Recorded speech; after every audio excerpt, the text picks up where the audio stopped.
Hello my guns gangsters over there. Today Truth Detective is out in the night time. And I think the night time is much better than the daytime. And I'm gonna tell you why. First of all, the air is much cleaner in the night time. There's no exhaust fumes and that kind of stuff. Another reason why the nighttime is much better is that you don't see so many idiots as in the daytime. But yeah, you shouldn't criticize people too much because it's most likely that they can't do nothing about it. But I can do something about it, and I can do something about my life. Even though most of the time, or at least now, it feels kind of hopeless. You know? I discovered a custom hat manufacturer or maker named Food, I think was the name. And he made these old school fedora hats, you know, the 1930s style. Not maybe like this one, but even more classical in its style, out of rabbit and beaver hair. And they looked great, so I hit the guy a message, and I hope that we can kind of get one of those hats for me at some point. I also did some email marketing, and I just noticed that there's actually just zero wind right now. It's perfect for filming videos. But yeah, I'm kind of more of a night owl. And I also discovered this hat maker from New York, from Brooklyn, named Bellissimo. And it was also a custom hat maker, and they had beautiful stuff, but they didn't tell where those hats were made, you know, they didn't tell exactly where they are made. And on top of that, the prices were kind of steep, you know, there was something like 500 euros for that hat.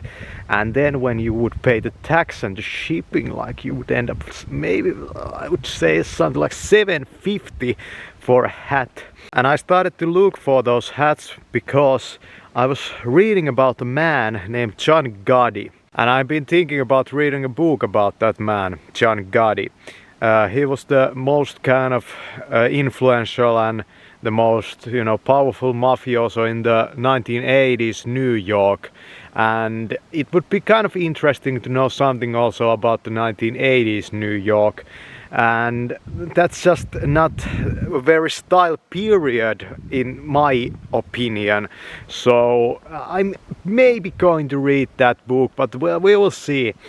So the funny thing was that I started to search if John Gotti actually wore a fedora ever, and I didn't come up with any, you know, like pictures out of that, but I found the Bellini hat manufacturer because of that search term, because they both kind of, John Gotti and the Bellini, the hat manufacturer, they're both related to New York. But both of the hat manufacturers I mentioned over here, they started the year 2017, so that's kind of, they're kind of new, you know, to the business if we compare to something like Borsalino.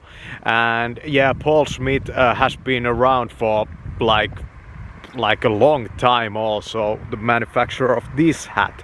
So I would go for something, if you don't have a great hat, I would go for something like that and then maybe get, you know, a custom made one, because it might take a bit of a risk over there.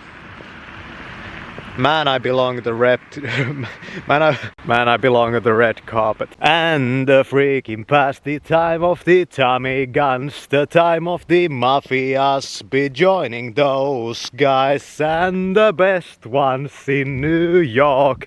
You're gonna become the stylist vlogger ever. Imagine me on the streets of New York with the best fashion clothes, with the best deals left and right. And on top of these findings, you know, I have been reading the books.